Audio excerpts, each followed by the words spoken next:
आप देखो राजस्थान में हमारे राजपूत भाइयों का नेता है, गुज्जर समाज का नेता है, जाट समाज का नेता है, दलितों का नेता है। बताओ तुम्हारा नेता कौन है, कहां से आएगा?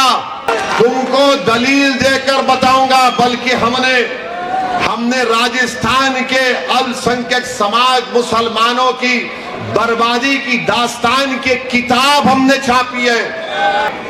मैं हरगिज ये नहीं कह रहा हूं कि तुम बीजेपी का साथ दो, मैं ये कह रहा हूं कि अपने लिए तो जियो कभी, तुम अपने लिए तो जियो कभी, अपने बच्चों के लिए जियो। हाथ उठाओ, शर्माओ मत, डरो मत मोदी से। वही तो हम आपसे बता रहे हैं कि कांग्रेस में ताकत नहीं है। राहुल गांधी सिर्फ भारत जोड़ो करते मगर सत्ता में आ नहीं सकते। वो कब तक तुम जज्बात में आकर कांग्रेस को वोट देते रहोगे? तो जालिम को मालूम होगा कि वो जुल्म नहीं कर सकेगा। और मैंने मोदी की आंखों में आंखें डालकर अमित शाह के सामने कहा, मैं इस कानून को फाड़ता हूं, मैं इसको नहीं मानता हूं। क्योंकि कांग्रेस पार्टी जानती है कि मियां कहां जाएगा हमको छोड़कर। और यहां पर एक आजाद उम्मीदवार है झाड़ू लेकर। ये दिल्ली की पार्टी का, वो उसका नाम नहीं लूंगा, उसको मैं कहता हूं छोटा रिचार्ज है। वो छोटा रिचार्ज है। वो झाड़ू उसके हाथ में है मगर वो मोदी का भाई है। तो उसको वोट मत दीजिए। आपने उसको निकाल दिया तो फिर मस्जिद मदरसे का क्या होगा? क्या कांग्रेस पार्टी ने इस पर कुछ कहा? कुछ नहीं कहा, क्योंकि कांग्रेस पार्टी जानती है कि मियां कहां जाएगा हमको छोड़कर। कांग्रेस पार्टी जानती है कि मियां नहीं जाएगा हमको छोड़कर। कांग्रेस पार्टी अब ये भूल चुकी है कि मियां को समझाने के लिए एक और मियां शेरवानी पहन के आया है। अब वो गया जमाना कांग्रेस पार्टी के तुम जो चाहे करो, हम सुनते जाएंगे। नहीं कांग्रेस पार्टी वालों, मोदी जी याद रखिए, अगर आपके नमूनों में जबान 1 इंच की है तो मेरी जबान बहुत लंबी है, बहुत बोल सकता हूं मैं। बिहार को जाकर देखा मैंने। बिहार में एक इलाका है सीमांचल का, जो मेरी नजर में भारत का सबसे पसमानदा इलाका है। वहां पर भी कोई डेवलपमेंट नहीं किया जाता, क्योंकि सीमांचल की सरजमीन पर बसने वाले ज्यादातर लोग गरीब है और मुस्लिम अक़लियत से उनका ताल्लुक है।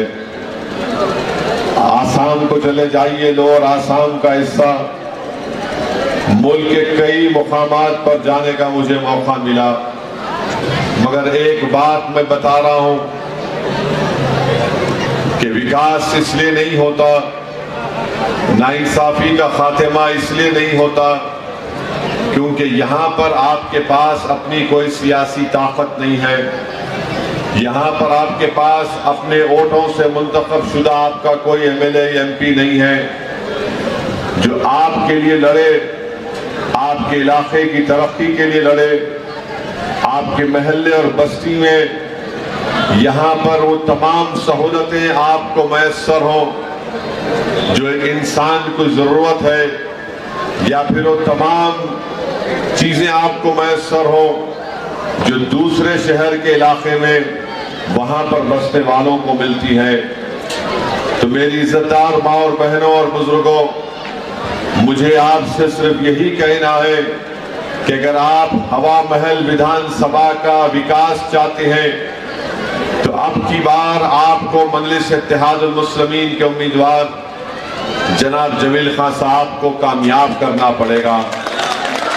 मैं ये इसलिए कह रहा हूं कि कांग्रेस को आपने सत्ता दी, कांग्रेस को आपने झोली भर भर कर वोट दी, कांग्रेस को आपने इख्तिदार दिया, आपने अशोक गहलोत को मुख्यमंत्री बनाया, महेश जोशी को मंत्री बनाया। मगर बताइए, सत्ता में रहने के बावजूद भी हवा महल की विधानसभा में अगर आपके पास रोड नहीं बनती, अगर आपके पास गंदी ड्रेन्स का काम नहीं होता, रोड पर गंदा पानी बहता है, यहाँ पर नाले का काम नहीं होता है, अस्पताल और स्कूल नहीं खोले जाते, तो आप कैसे आप कांग्रेस पार्टी को वोट दे सकते हैं? और कैसे कांग्रेस पार्टी आपके पास आकर ये कह सकती है कि हमको वोट दो? वही हाल बीजेपी का रहा। बीजेपी को भी 5 साल सत्ता में रहने का मौका मिला। ये जयपुर शहर में एक विधानसभा है, राजस्थान का कैपिटल है। अगर यहाँ पर हवा महल में काम ना बीजेपी ने करवाया ना कांग्रेस ने करवाया, तो अब ये आपकी जिम्मेदारी है कि आप दोबारा गलती मत करिए, बल्कि अपना एक वोट का सही इस्तेमाल करते हुए मजलिस इत्तेहादुल मुस्लिमीन के नुमाइंदे को कामयाब करिए। मैं आज दिन में हवा महल की विधानसभा में पैदल चलकर देखा, मुझे बड़ी तकलीफ हुई जब हम शाम में, कौन सा इलाका था, बट्टा बस्ती में गए, ऐसा लगता रोड नाम की कोई चीज वहां पर नहीं है, कुछ रोड नहीं है वहां पर। और मैं देखता हूं कि लोग उस इलाके में कैसे रहते हैं, मुझे समझ में नहीं आता। मैं आपको बड़ी जिम्मेदारी के साथ बता रहा हूं कि मैं भी 4 मरतबा अल्लाह ने और हैदराबाद की आवाम ने मुझे MP बनाया। 2 मरतबा, सुनिए, थाली मारने के लिए नहीं कह रहा हूं, 2 मरतबा मैं विधायक था।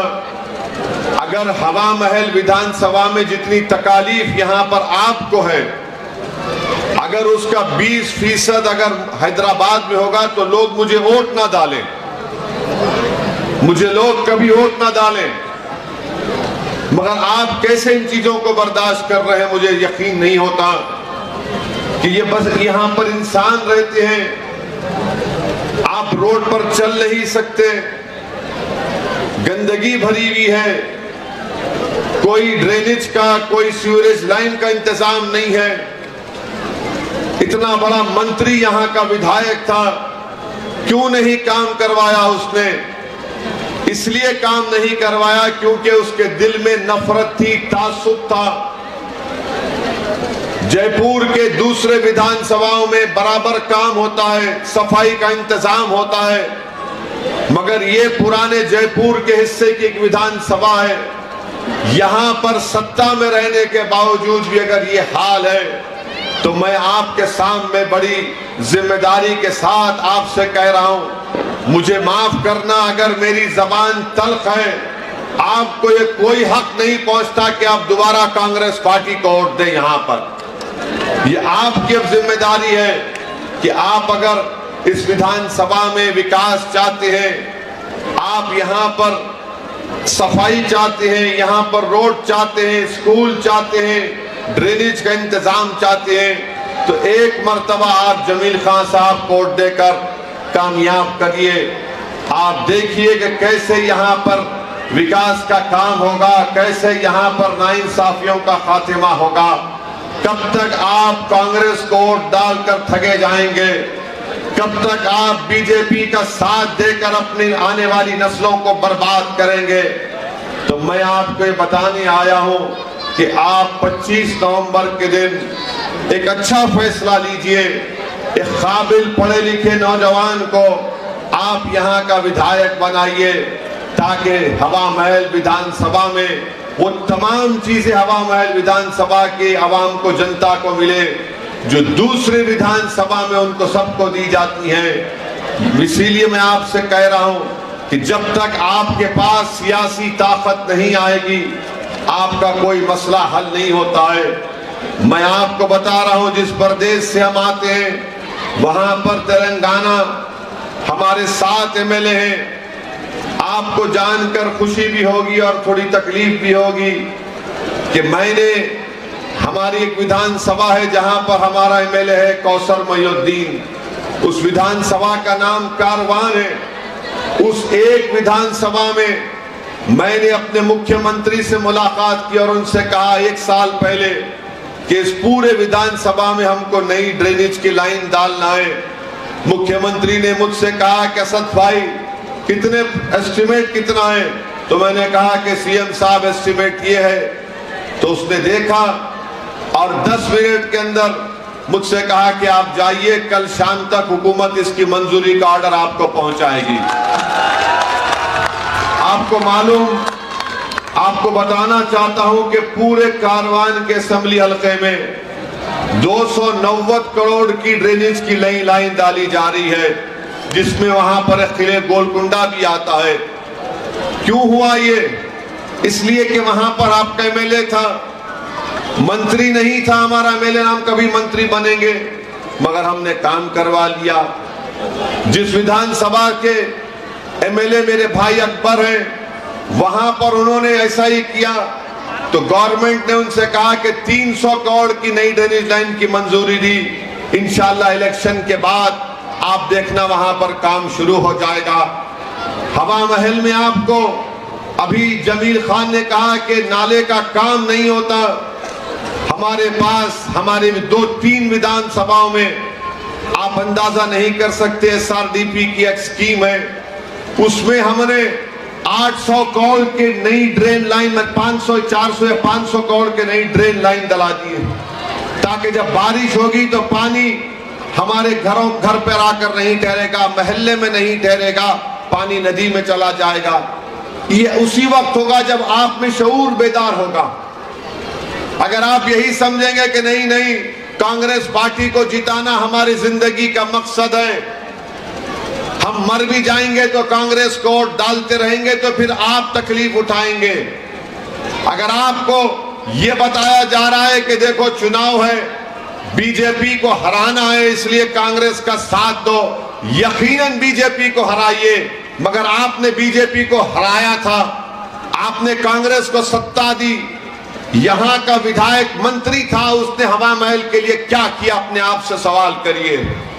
मैं ये नहीं कह रहा हूं कि बीजेपी को मत हराइए, हम भी चाहते हैं कि राजस्थान में बीजेपी की सरकार ना बने, मगर इसका हरगिज मतलब तो ये नहीं है कि आप अपने घर में अंधेरा कर लें, आप अपने घर में अंधेरा कर लें, आप हवा महल विधानसभा में तमाम तकालीफ को उठाएं, हराइए बीजेपी को। हम सिर्फ 10 सीट पर लड़ रहे हैं, 200 के करीब विधानसभा की सीटें, आप 10 में से हमको कामयाब करिए, बाकी की सीटों पर बीजेपी को हराइए, हम आपको बताते हैं कैसा काम करवाया जा सकता है। मगर अगर आप यही समझेंगे कि नहीं नहीं कांग्रेस को वोट डालना है, हम जानते हैं कि हमारे जाने के बाद कांग्रेस के लोग आएंगे और आकर आपको बताएंगे, जिस तरह शैतान कान में खुसखुस करता है, उसी तरह ये कल से शुरू कर देंगे कि असदुद्दीन ओवैसी जज्बाती भाषण तो देता है, मगर हमको बीजेपी को हराना है। अरे बीजेपी अगर जीत रही है तो कांग्रेस की नाअहली की वजह से जीत रही है। अगर बीजेपी जीत रही है तो राहुल गांधी की कमजोरी की वजह से जीत रही है। अगर बीजेपी जीत रही है तो अशोक गहलोत के घुमंडी पने से जीत रही है, मजलिस की वजह से नहीं जीत रही है। कांग्रेस अगर अच्छी होती, कांग्रेस में हिम्मत होती, तो देश का प्रधानमंत्री 2 मर्तबा नरेंद्र मोदी नहीं बनता।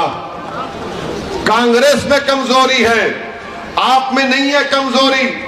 आप तो वोट दे रहे हैं बराबर, मगर कांग्रेस वो वोट नहीं ले सक रही है जिससे बीजेपी को रोका जा सके। क्या आपको याद नहीं है 2018 में आपने सत्ता दी कांग्रेस को, उसके 3-4 महीने के बाद लोकसभा के इलेक्शन हुए, एक भी लोकसभा की सीट कांग्रेस ने नहीं जीत पाई। अगर मैं आपसे पूछूं यहां पर, क्या आपने जयपुर की पार्लियामेंट की सीट के लिए क्या आपने बीजेपी को वोट दिया? आपने वोट दिया बीजेपी को? कितनों ने नहीं दिया? हाथ उठाओ, हाथ उठाओ। शर्माओ मत, डरो मत मोदी से। तो कौन जीता यहां से? कौन जीता यहां से? कौन जीता? बीजेपी जीती एमपी की सीट नहीं। बीजेपी एमपी की सीट जीती नहीं जीती? जीती ना। फिर तुम्हारे वोट का क्या हुआ? आपके वोट का क्या हुआ बताओ?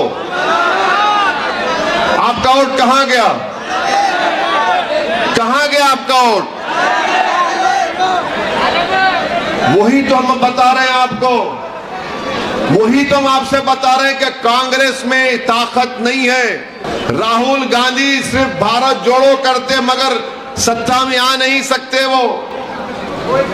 वही तो हम बता रहे हैं आपसे, मगर आपका हमारा मामला ये कि जज्बाती हम हो जाते, नहीं नहीं भाई बताना है, नहीं नहीं भाई हम भूखे रहेंगे। नहीं सुनिए हमारी बात सुनिए।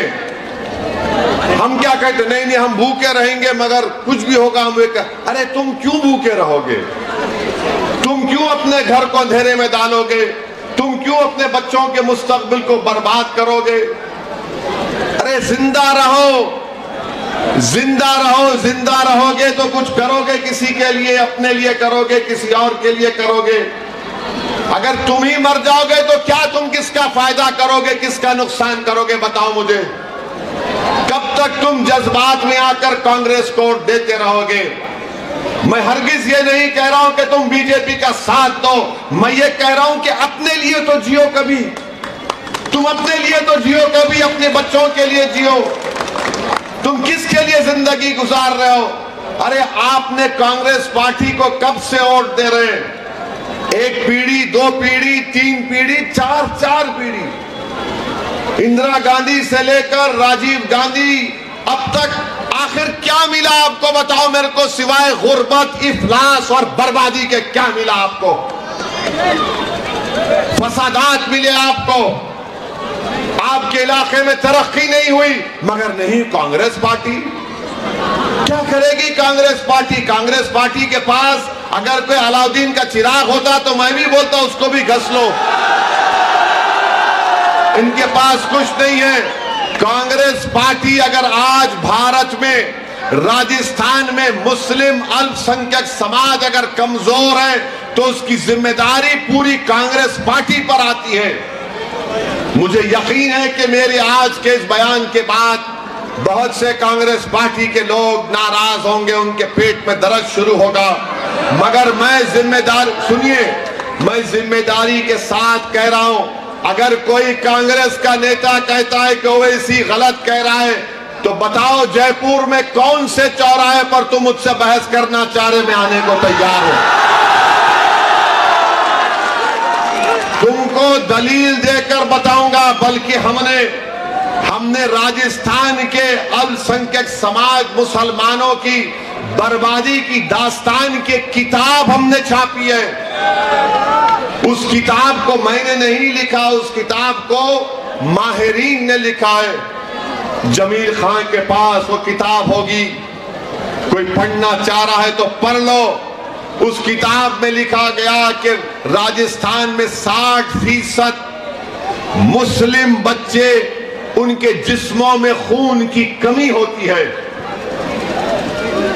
जब बच्चे पैदा होते हैं मां के पेट से 20-25% बच्चे में वजन नहीं होता जो उस उम्र में वजन रहना चाहिए। इसका जिम्मेदार कौन है बताओ? हमारे बच्चे स्कूल से बाहर हैं, इसका जिम्मेदार कौन है बताओ? हमारे बच्चे हायर एजुकेशन में खाली 2% हैं, आबादी में आप 11% है, इसका जिम्मेदार ओवैसी है। बताओ फिर क्या करोगे आप? मेरे भाई, अगर आज आप बेदार नहीं होंगे फिर 5 साल के बाद चुनाव आएंगे। अगर आज आप बेदार होकर एक मर्तबा जमील खान के हक में अपने वोट का इस्तेमाल करेंगे तो जालिम को मालूम होगा कि वो जुल्म नहीं कर सकेगा। हमारे हक छीनने वालों को मालूम हो जाएगा कि अब हमारा हक नहीं छीना जा सकता। हमारे नस्लों को बर्बाद करके रख दिए और आकर कहते हैं कि सेकुलरिज्म को जिंदा रखो। अरे कौन सा सेकुलरिज्म की तुम बात कर रहे हो? कौन सा सेकुलरिज्म? वो नसीर जुनैद को घाटमीका से किडनैप करके बीजेपी से ताल्लुक रखने वाले लोग हरियाणा ले जाकर उनको जिंदा जला देते हैं। जुनैद और नसीर की जली हुई लाशें उनके घर को जाती हैं। तो ये आपका मुख्यमंत्री अशोक गहलोत 15-20 दिन के बाद उस पीड़ित परिवार के घर को जाकर मिलता है।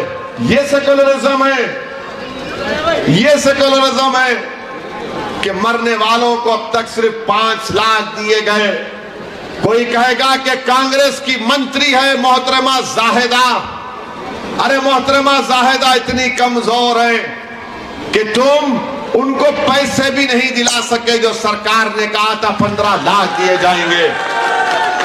इतनी हिम्मत नहीं है कि अशोक गहलोत के सामने जाकर कह सके कि कम से कम जो ऐलान किया गया था वो तो दे दो। मैं गया था नसीर के घर को, और जब घर को हम गए नसीर के, तो मुझे जानकर ये तकलीफ हुई कि मरने वाले की 5 औलाद हैं। उसका एक बड़ा भाई है जो नीम पागल है, उसकी 6 औलाद की जिम्मेदारी भी नसीर पर थी।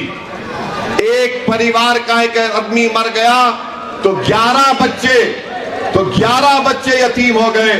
मेरे अजीज दोस्तों और बुजुर्गों, मेरी आपसे गुजारिश है कि 25 तारीख को आप अपना एक एक वोट का सही इस्तेमाल करिए।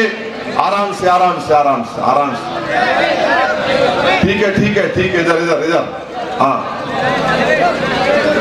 अपना इधर देखिए भाई साहब, वो भाई साहब आराम से, आपको ये देखिए आराम से बिठाइए। 25 तारीख को वोट डालना है।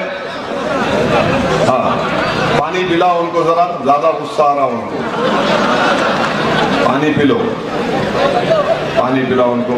आराम से बैठो बेटा, सुकून से पानी पियो। तो मैं आपसे यही बता रहा था कि आप इन चीजों पर गौर करिए, अपना एक एक वोट का सही इस्तेमाल करिए। मजलिस इत्तेहादुल मुस्लिमीन को आप अपना खिदमत करने का मौका अता फरमाइए। मजलिस राजस्थान में आई है तो इंशाअल्लाह ताला हमेशा यहाँ पर रहेगी। हम राजस्थान को छोड़कर जाने वाले नहीं हैं। और हम आपको बता रहे हैं कि पार्लियामेंट में हमारे 2 MP हैं। नरेंद्र मोदी की सरकार जो कोई भी कानून लेकर आती है पार्लियामेंट में, आप पार्लियामेंट का रिकॉर्ड उठाकर देख लीजिए कि मजलिस मोदी के खिलाफ, उस कानून के खिलाफ सबसे ज्यादा बोलने वाली है। आप जानते हैं कि CAA का, NRC का कानून नरेंद्र मोदी ने पार्लियामेंट में लाया। कांग्रेस के भी MP थे, दूसरी पार्टीज के भी MP थे, मगर सबसे पहले उस कानून के खिलाफ अगर किसी ने अपनी तकरीर में कहा मोदी के 300 MPs के सामने, तो मैंने उठकर कहा कि मोदी सरकार इसको ये काला कानून ला रही है, ये काला कानून भारत के संविधान के खिलाफ है। और मैंने मोदी की आंखों में आंखें डालकर अमित शाह के सामने कहा मैं इस कानून को फाड़ता हूं, मैं इसको नहीं मानता हूं। ट्रिपल तलाक का कानून लाया गया। बताओ किसने ट्रिपल तलाक कानून की दलाइल के साथ उसकी मुखालिफत की? 3 मर्तबा ट्रिपल तलाक का कानून लाया गया, मजलिस इत्तेहादुल मुस्लिमीन ने उसकी मुखालिफत की।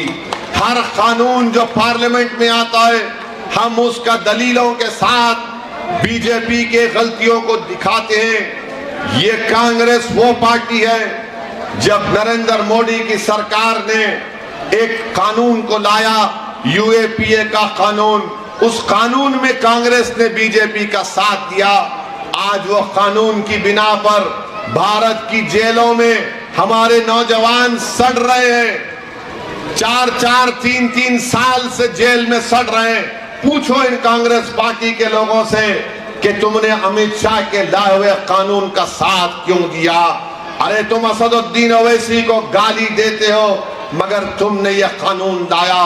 बीजेपी तो भारत की राजनीति से मुस्लिम समाज को बिल्कुल गायब कर चुकी है, मगर कांग्रेस पार्टी भी खामोश बैठकर देखती है।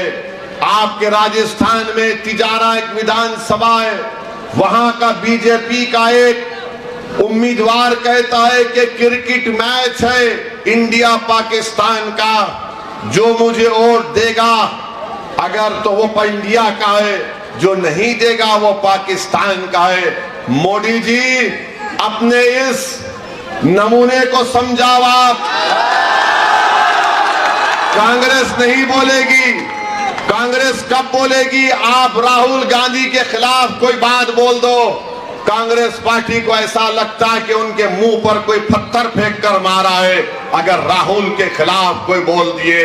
मगर वो बीजेपी का शख्स कह रहा है इंडिया पाकिस्तान का क्रिकेट मैच। अरे ये लोकतंत्र है और भारत के संविधान के तहत चुनाव होना है। अगर चुनाव को कोई क्रिकेट मैच कहेगा तो बताओ किससे नफरत की जा रही है? किसको, किस समाज को निशाना बनाया जा रहा है? किसको जलील और रुस्वा करने की कोशिश की जा रही है? माने जो बीजेपी को वोट नहीं देगा, इंडिया पाकिस्तान का क्रिकेट मैच होगा।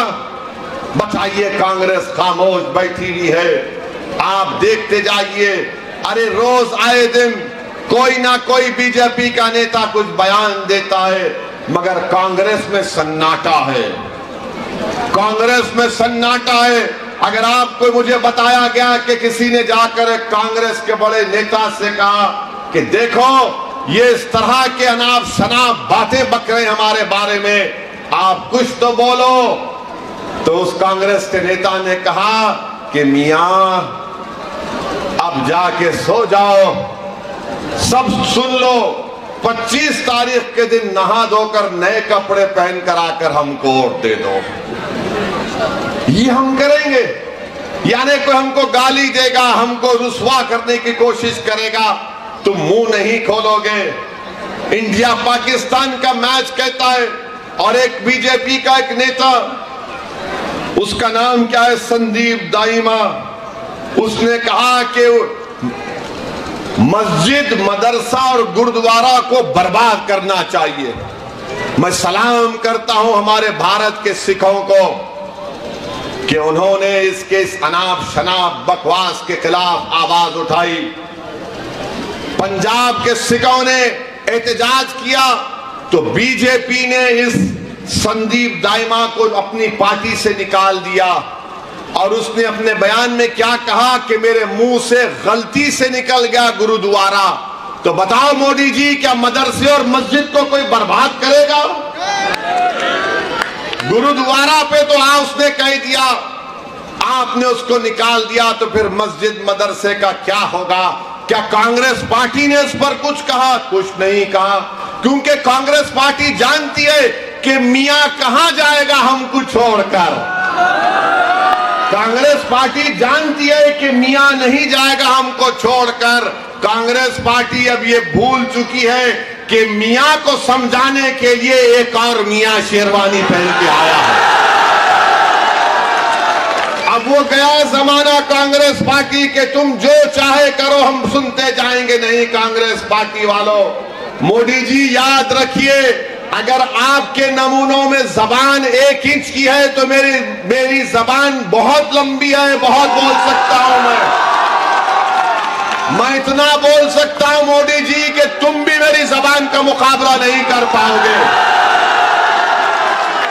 चुनाव है तो चुनाव के अखलाक के दायरे में रहकर बातचीत करनी चाहिए, मगर बीजेपी के लोग बके जा रहे अनाप शनाप। और कांग्रेस के लोग सिर्फ राहुल गांधी पर कुछ बोल दिए तो अचानक हरकत में आते हैं। अरे इंडिया पाकिस्तान का क्रिकेट मैच, मदरसा मस्जिद की कोई बात करता है, कुछ नहीं।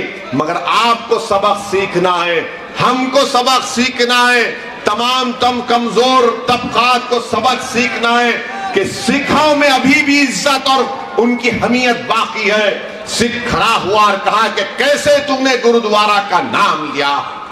कहां गए कांग्रेस के अल्पसंख्यक समाज के एमएलए, मुस्लिम एमएलए?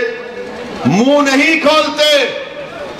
क्या तुमको इसलिए जिताया गया कि तुम अशोक गहलोत के पास, उसके पैरों के पास बैठकर उसकी चमचागिरी करो? बताइए आप, 9 जीत कर आए, ये अनमोल रतन है 9, कुछ काम के नहीं है, कुछ काम नहीं कर सकते। मेरे अजीज दोस्तों और बुजुर्गों, अभी हमको बताया गया कि जामा मस्जिद जो हमारे विधायक साहब, हमारे उम्मीदवार साहब हवा महल की ऐसी जामा मस्जिद है, उसके रुख को आप देखें तो वहां से हवा महल दिखाई देता। उसकी मेन गेट को कांग्रेस ने हटवा दिया 7 महीने पहले। फिर वहां के कांग्रेस के एमएलए बोले कि गेट का काम शुरू करेंगे। गेट का काम शुरू हुआ तो आरएसएस वाले आके काम को रोका दिए। कहे का विधायक है ये? तुम्हारी पार्टी सत्ता में है, तुम सत्ता में हो, और आरएसएस के संगी लोग आ गए तो तुम डर के खामोश बैठ गए। आपको बता रहे हैं कि जब तक आप लोग अपने वोट का सही इस्तेमाल करना नहीं सीखेंगे, इसी तरह इस्तेसाल आपसे किया जाएगा। अभी आपके सामने हमारे अध्यक्ष राजस्थान के जमील ने कहा कि डिस्पेंसरी बंद पड़ी हुई है। अरे आपका मंत्री था, यहाँ का विधायक, डिस्पेंसरी कैसे बंद हो सकती है? डिस्पेंसरी कैसे बंद हो सकती है? मगर वो मालूम उनको कि आप लोग आपसे कुछ भी कर सकते, मगर आप कांग्रेस को ही वोट देंगे। आप जानते हैं कि इकबाल की मॉब लिंचिंग भी हुई। बताइए आप, ये इतने बड़े बड़े मसाइल आपके हैं, कैसे आप लोग खामोश बैठेंगे? मेरे अजीज दोस्तों, मेरे बुजुर्गों, यकीनन बीजेपी नफरत का पैगाम फैला रही है। बीजेपी इस मुल्क को हिंदू राष्ट्र बनाना चाहती है। बीजेपी संविधान में जो अल्पसंख्यक समाज अकलियतों को जो सहूलतें दी गई हैं, बीजेपी उस पर ललचाई नजरों से देखती है। मगर बताओ किसका नुकसान हो रहा है? बीजेपी जब से सत्ता में आई, क्या अशोक गहलोत और राहुल गांधी के घर को बुलडोजरों से तोड़ा गया? नहीं तोड़ा गया। क्या अशोक गहलोत के रिश्तेदारों को जिंदा जला दिया गया? नहीं जलाया गया। क्या कांग्रेस के किसी नेता की बेटी के सर पे से निकाब खींचा गया? नहीं खींचा गया। क्या इनके नेताओं के बच्चे यतीम हुए? नहीं हुए। बताओ फिर आप कब उठोगे? तुम कब तक ख्वाबे गफलत में रहोगे? क्या तुम कयामत जब आएगी जब उठोगे? जब सूर फूका जाएगा तुम जब उठोगे? अरे जिंदगी का सबूत देना है, जिंदा रहने का सबूत अगर देना है तो ये वक्त है उठने का हवा महल की आवाम। अगर तुम आज नहीं उठोगे तो फिर कब उठोगे? जब तुम्हारे सामने तुम्हारी औलाद बर्बाद हो जाएगी। बताओ, आपको आज सबूत देना पड़ेगा। यकीनन संघ परिवार को, बीजेपी को हराइए, मगर अपने लिए भी तो जियो कभी। तुम 40 साल से कांग्रेस को वोट डाल रहे हो, क्या मिला आपको? बताओ। अफरोजुल की लाश हमने नहीं देखी कि उसका वीडियो निकाल कर उसको कुल्हाड़ी से मारकर जिंदा जला दिया गया। क्या जुनैद नसीर की मौत हमारे दिलों को तड़पाने के लिए काफी नहीं है? अरे अरे अल्लाह अगर जुनैद और नसीर की रूहों को जबान देगा तो जुनैद और नसीर की रूहें तुमको पुकार पुकार कर कह रही हैं, अरे हम तो मर गए, तुम जिंदा हो और जुनैद नसीर को मरने से बचा लो। मेरे अजीज दोस्तों, नहीं तुम्हारे थाली के लिए नहीं कह रहा हूं, मेरी बात तुम्हारे दिल में जाना चाहिए, मेरी बात तुम्हारे दिमाग में उतरनी चाहिए। अरे क्या तुमने नहीं देखा कि जयपुर की ट्रेन के एक्सप्रेस में एक जालिम रेलवे प्रोटेक्शन का ऑफिसर एक आतंकवादी की तरह नाम पूछकर गोली मारता है। मरने वाले 3, एक का ताल्लुक हैदराबाद से था। हमने हमारी मुख्यमंत्री के पास जाकर असेंबली में हमारे एमएलए अकबरुद्दीन ओवैसी ने मुतालबा किया कि मरने वाली बेवा उसके बच्चों को सरकार पैसे दे। सरकार ने पैसे दिए। उसके 3 बच्चे थे, एक 6 महीने का मासूम बच्चा भी था। उनके अकाउंट में पैसे जमा करवाए। सरकार से कहा कि बेवा को नौकरी मिलनी चाहिए, नौकरी का कागज उसको दिया गया। हमने सरकार से कहा बेवा है उसको गवर्नमेंट घर दे, उसको घर मिला, घर के कागज मिले बेवा के नाम पर। बताओ, एक मरने वाले का ताल्लुक राजस्थान से था, क्या मिला उसको? उसका गुनाह क्या था कि उसको गोली मार दी गई? उसका गुनाह यही था कि उसके चेहरे पर दाढ़ी थी।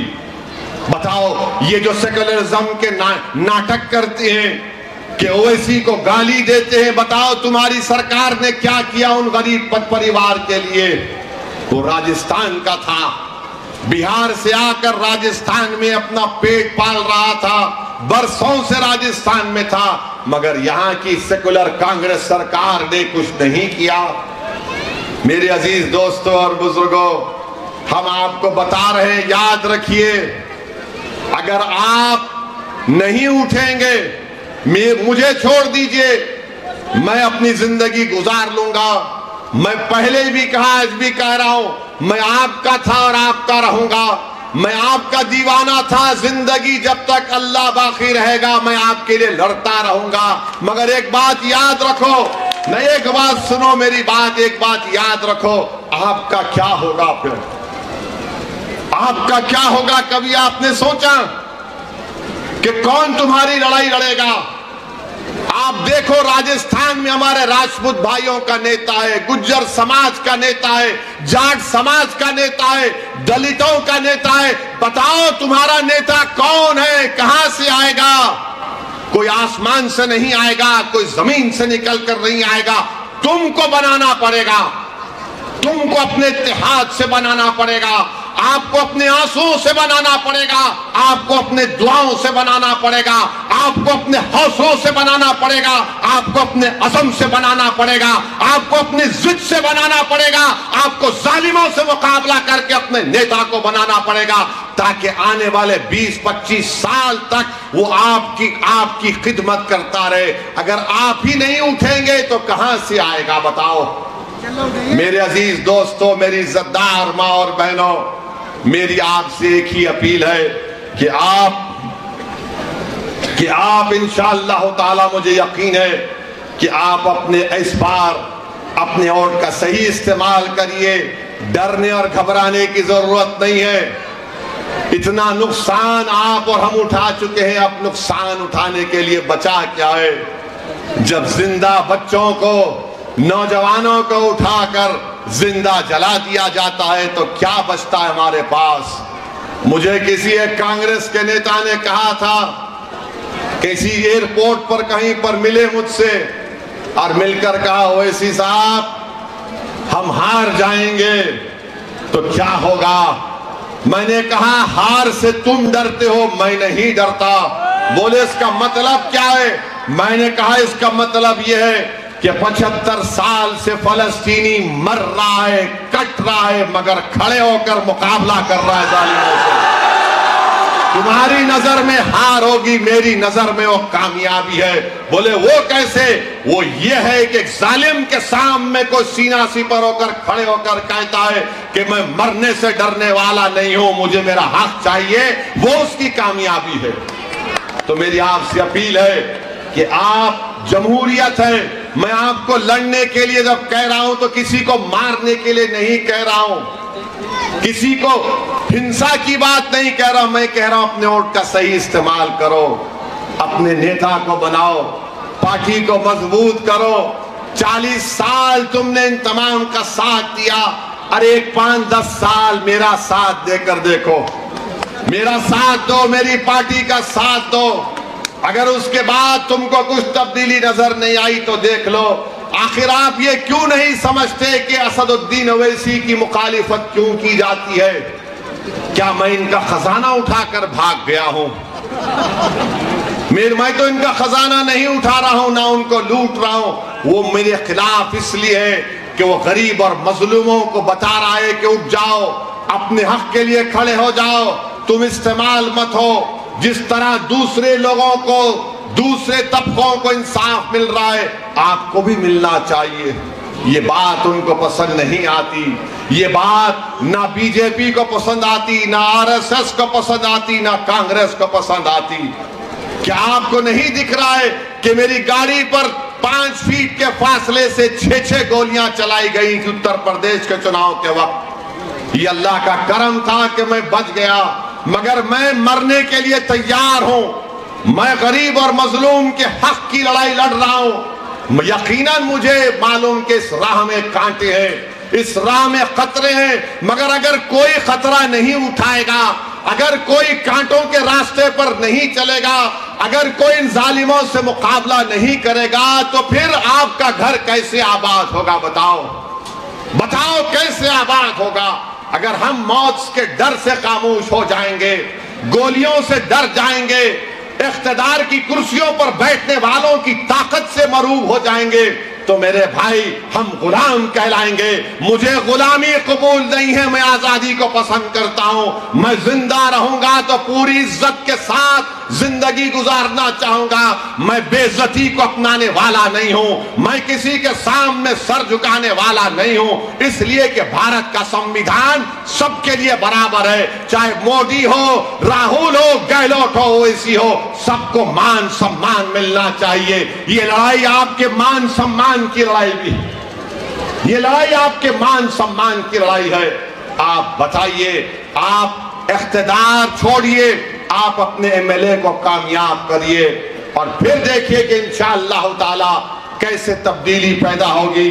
मुझे आखिर में कहना है कि कल हमारे भाई अकबरुद्दीन ओवैसी का एक जलसा है भट्टा बस्ती में और रामगंज में। अगर आपके पास वक्त है तो जरूर तशरीफ लाइए। और वो मुझसे बेहतर इंसान है, मैं कह रहा हूं मुझसे बेहतर इंसान है, मुझसे काबिल है और मुझसे बेहतरीन तकरीर करने वाले हैं। तो आपके पास वक्त है तो जरूर आइए।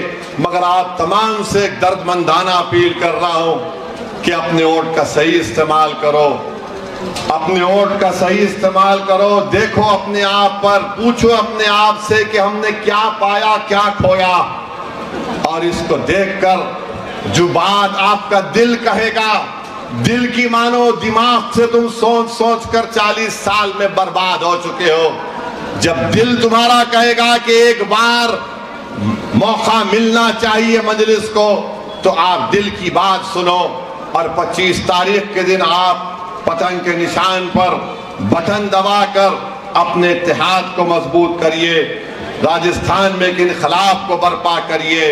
यकीनन जहां हो सके बीजेपी को हराइए, यकीनन हराइए, मगर जहां पर मजलिस के उम्मीदवार हैं वहां पर आप अपना वोट ना कांग्रेस को दीजिए ना बीजेपी को दीजिए। और यहां पर एक आजाद उम्मीदवार है झाड़ू लेकर, ये दिल्ली की पार्टी का, वो उसका नाम नहीं लूंगा, उसको मैं कहता हूं छोटा रिचार्ज है। वो छोटा रिचार्ज है, वो झाड़ू उसके हाथ में है, मगर वो मोदी का भाई है, तो उसको वोट मत दीजिए। जमील है आपके सामने, मजलिस है आपके सामने, आप मजलिस को अपनाइए, जमील को अपना भाई और बेटा समझकर, अपना हमदर्द समझकर एक मौका देकर जमील को कामयाब करिए। आपका बेहद शुक्रिया कि आप आज आए। अल्लाह आपको सलामत रखे, आप में और हमारी मोहब्बत को अल्लाह और मजबूत करे। अस्सलाम वालेकुम व रहमतुल्लाह।